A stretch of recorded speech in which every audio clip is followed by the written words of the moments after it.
This is Jason Jones. I'm here with Taylor Cox from Unite Local 23. We're going to talk about the Indiana Grand Casino and the workers' struggle there for a contract.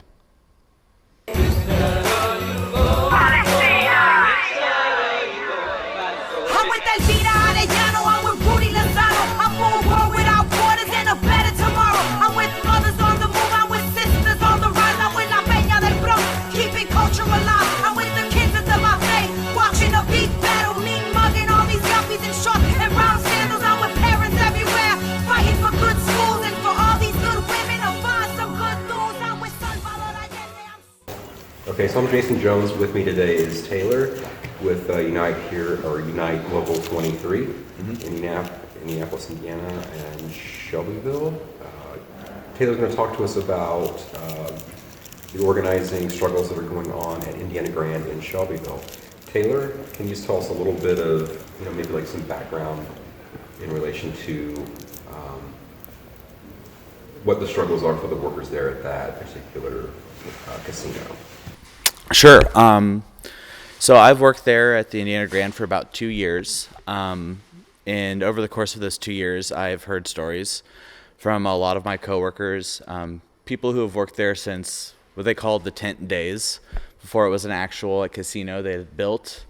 So 11, 12 years, people still making, $11 to $12 an hour. Having worked there for 11 to 12 years, just in the short time that I've worked there, 2 years, our company has changed hands. Like, our casino has changed hands about 3 times. Went from Centaur, which was a small gaming company, to Caesars Entertainment. Caesars was bought out by El Dorado. And every single time over the course of those 2 short years, I've seen the health insurance get progressively worse and worse and worse. My yearly deductible is about $3,700, and I pay monthly.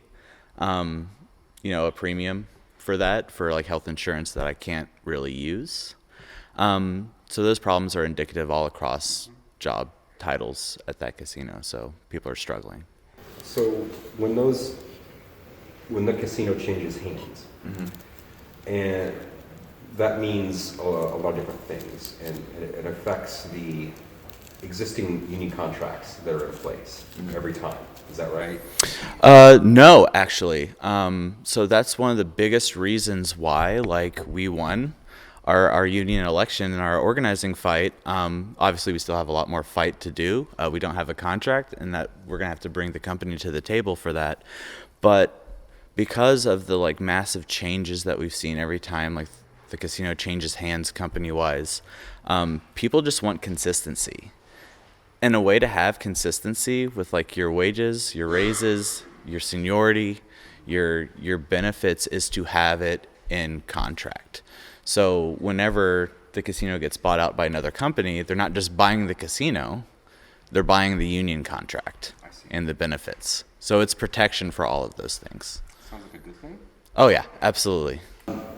So I wanted to ask also in relation to sort of what work or what life and work might have been like before Unite came along, and then what did the union bring to those workers?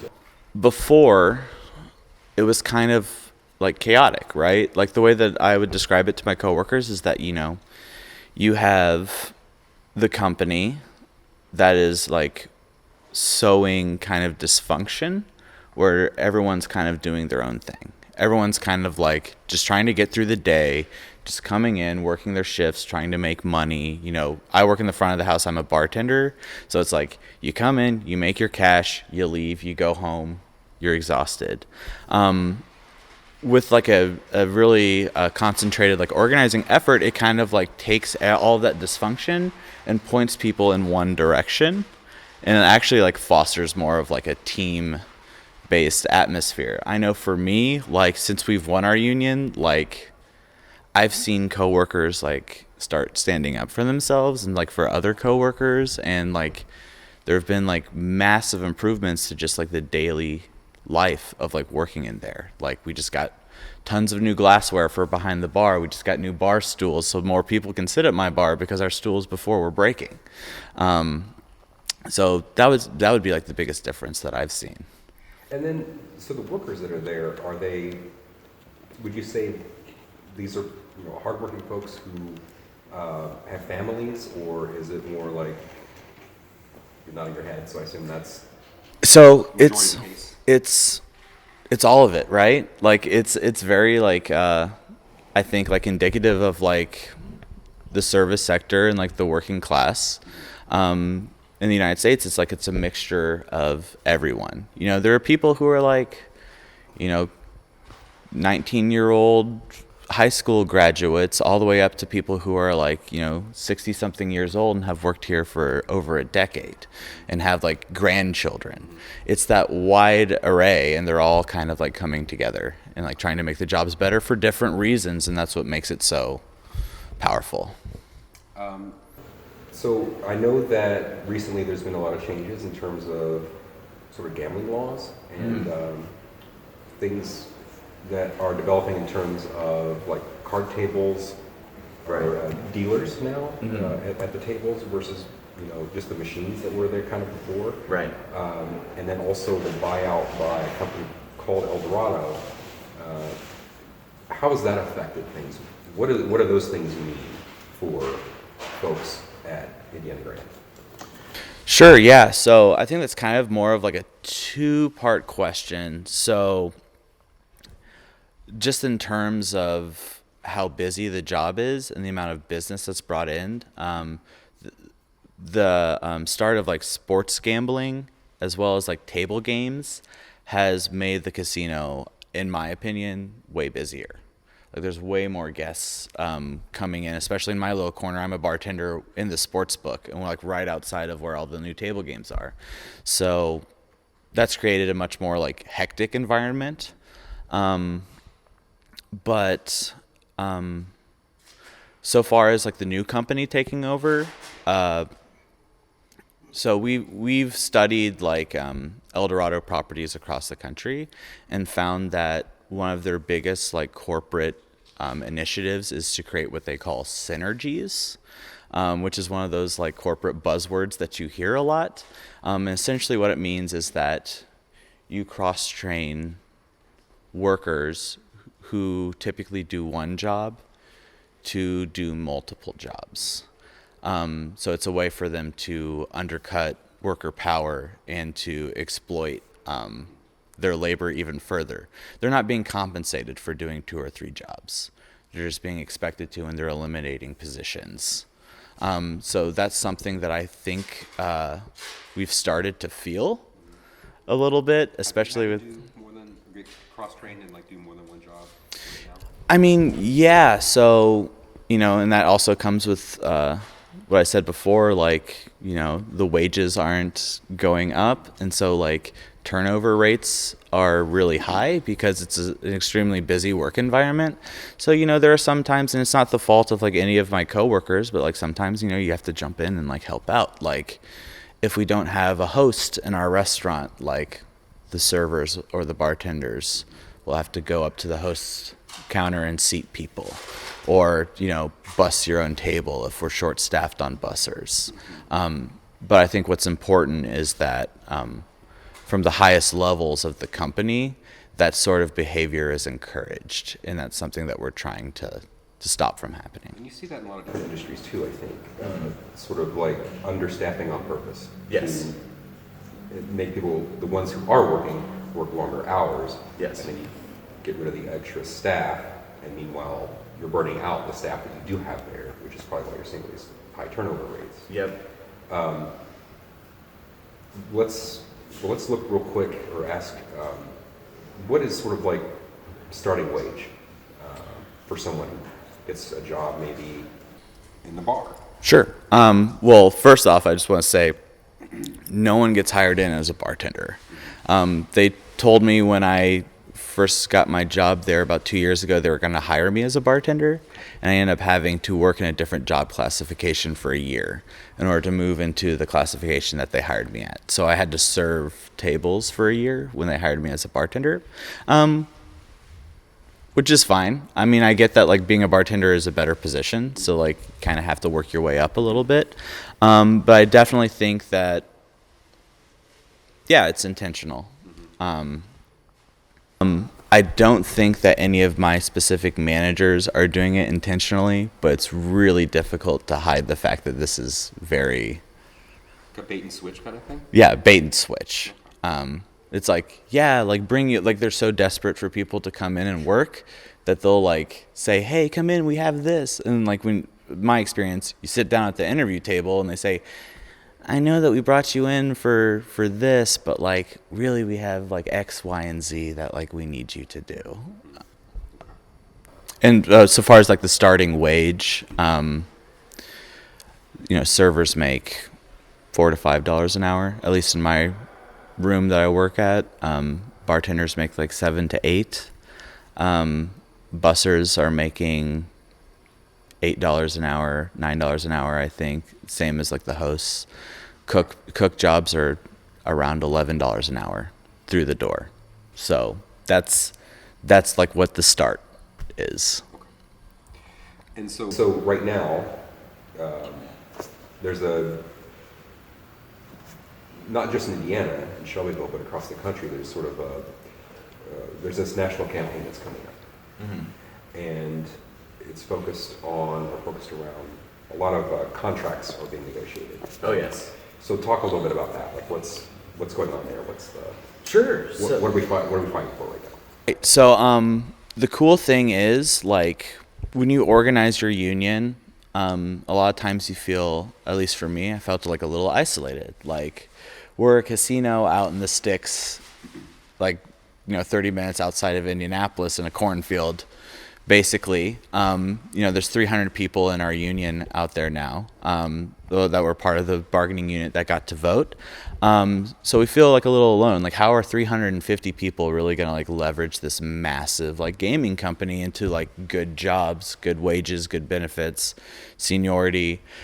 The fact of the matter is that like our union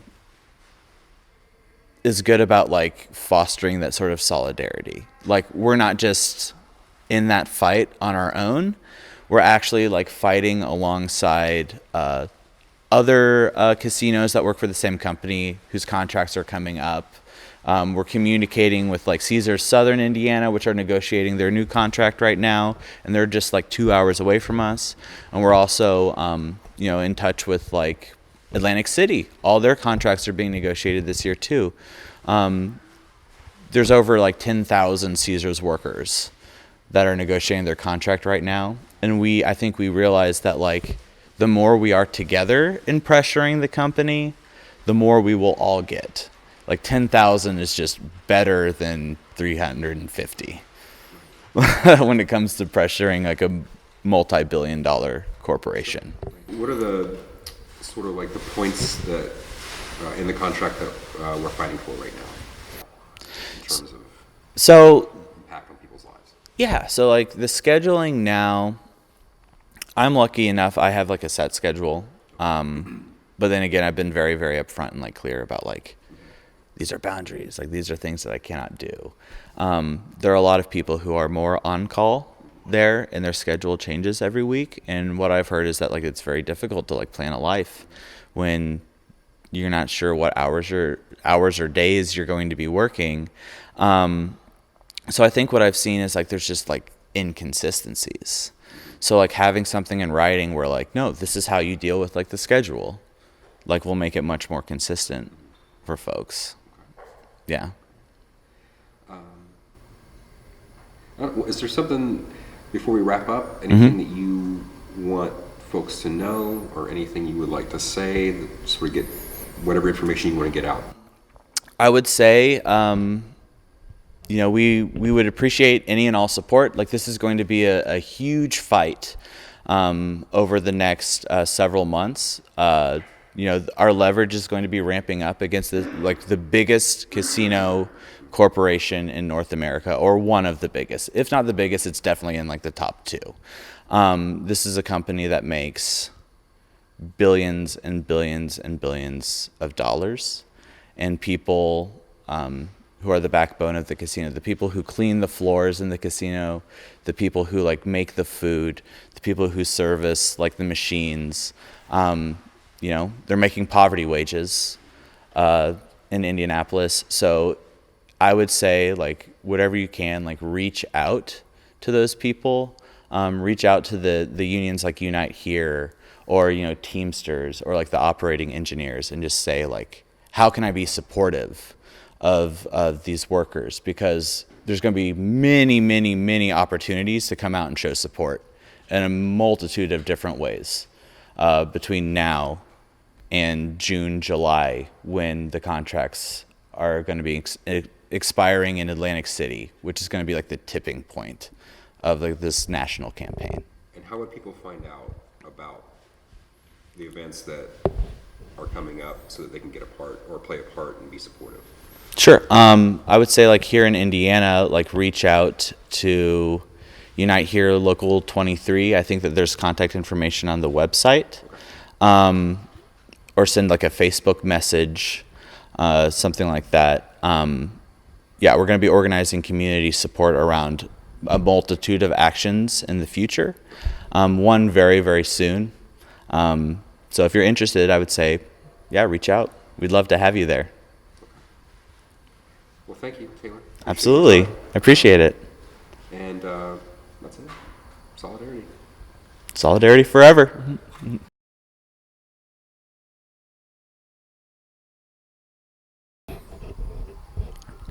The workers at the Indiana Grand will be doing a public action on March 12th at 3:30 p.m. up on the second floor mezzanine, right outside of the parking garage.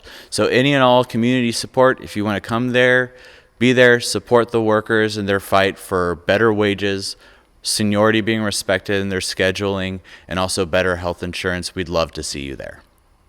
This is brought to you by the Media Committee of the Indiana Communist Party USA. If you like what you just saw, check us out on the web at cpusa.org or at peoplesworld.org. We also have a YouTube channel. It's Indy CPUSA, and on Facebook, we're the Indiana Communist Party CPUSA.